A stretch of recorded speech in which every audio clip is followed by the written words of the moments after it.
आउज़ बिल्लाहि मिनश्शैतानिर्रजीम बिस्मिल्लाहिर्रहमानिर्रहीम। शुरू अल्लाह के नाम से जो बड़ा मेहरबान और नहायत रहम वाला है।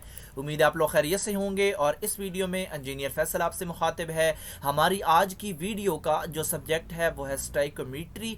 और आज की वीडियो में हम कवर करने जा रहे हैं चैप्टर नंबर 2 जो कि गैसेस का है। और इससे पहले हम चैप्टर नंबर 1 कन्वर्जन फैक्टर्स का मुख्तलिफ वीडियोज़ में कवर कर चुके हैं। और जो टॉपिक्स हम कवर कर चुके हैं उनमें कन्वर्जन फैक्टर्स है, बॉयल लॉ है, Charles law, general gas equation, mole fraction, weight fraction, pressure fraction, van der Waals equation, इन तमाम के न्यूमेरिकल्स हम सॉल्व कर चुके हैं। और इसके अलावा मैं आपको अपने चैनल का इंट्रोडक्शन करवाता चलूँ। मेरे चैनल का नाम है केमिकल इंजीनियरिंग एजटेक और इसके अंदर हम इंडस्ट्रियल केमिकल प्रोसेस की जो इंडस्ट्रीज़ हैं वो हम अप्रॉक्स 28 को कवर कर चुके हैं। और इन तमाम इंडस्ट्रीज़ की फ्लो शीट्स और इनके मैन्युफैक्चरिंग स्टेप्स इनमें अवेलेबल हैं, आप इनको विजिट कर सकते हैं। और इसके अलावा डिफरेंट शॉर्ट क्वेश्चन आंसर जो कि पेपर में या इंटरव्यू में आपसे पूछे जा सकते हैं उनकी वीडियोस भी अवेलेबल हैं। तो आप मेरे चैनल को सब्सक्राइब करेंगे, बेल का आइकन प्रेस करेंगे तो मेरी हर लेटेस्ट वीडियो आपको मिलती रहेगी।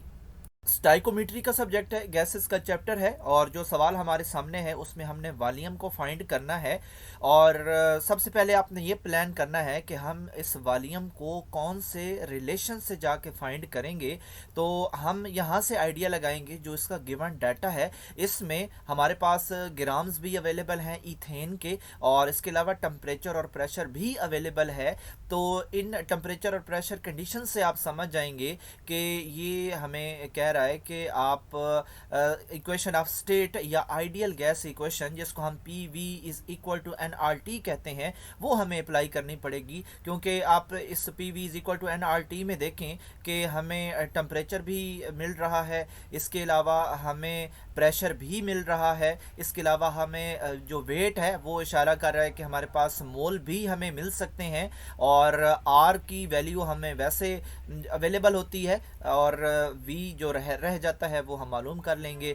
तो हम स्टार्ट करते हैं। जो हमारा प्रेशर है 5 एटीएम है। टेम्परेचर जब भी सेंटीग्रेड में अवेलेबल होगा गैसेस के किसी भी न्यूमेरिकल में तो हम उसको केल्विन में कन्वर्ट करेंगे। और इसके लिए हम रिलेशन इस्तेमाल करते हैं कि is equal to C plus 273। C की जगह हम इसकी वैल्यू 127 पुट करेंगे और हमारे पास केल्विन आ जाएगा।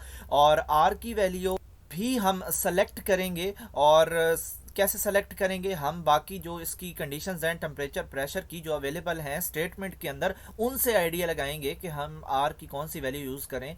तो यहाँ पे क्योंकि हमने वॉल्यूम मालूम करना है वो लीटर में होगा, और अगर वॉल्यूम लीटर में हो तो उसके साथ जो प्रेशर होता है वो एटमॉस्फेयर में, और मोल तो हमारे पास अवेलेबल है ही। तो टेम्परेचर हमारे पास ऑलरेडी केल्विन में है तो हम वो वाली आर की वैल्यू सेलेक्ट करेंगे जिसके अंदर जो यूनिट्स हैं वो हमारी स्टेटमेंट की यूनिट से मैच कर रही हूँ। तो यहाँ से आप देखें कि ये मैचिंग हो रही है। और फिर हमने क्या करना है जी, मोल्स निकालने हैं, यानी कि एन हमने फाइंड करना है। और उसके लिए हमें वेट अवेलेबल है किसका, ईथेन का। और अगर सिर्फ वेट अवेलेबल हो और हमें एलिमेंट बता दिया जाए या कंपाउंड बता दिया जाए कि कौन सा है तो हम उसका मालिक्यूलर वेट खुद से मालूम करके फिर वेट पे डिवाइड करते हैं तो हमारे पास मोल भी आ जाते हैं। तो हमारे पास जो मोल है उसको फाइंड करने का फार्मूला है वेट ओवर मालिक्यूलर वेट। तो वेट जो हमारे पास है वो हमें अवेलेबल है 45, और मालिक्यूलर वेट ईथेन का हम फाइंड करेंगे। कैसे फाइंड करेंगे, एटॉमिक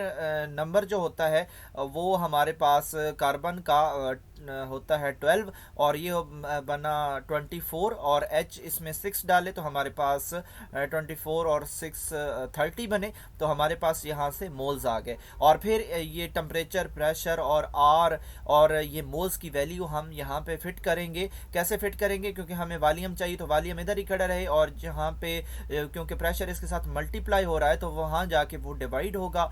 और इस तरह हम बाकी NRTP की वैल्यूज पुट करेंगे तो हमें वॉल्यूम जो है लीटर्स में मिल जाएगा। और ये भी आप देखें कि आर के अंदर जो वॉल्यूम की हमारे पास यूनिट अवेलेबल है वही हमारे सवाल के साथ जवाब के साथ आएगी।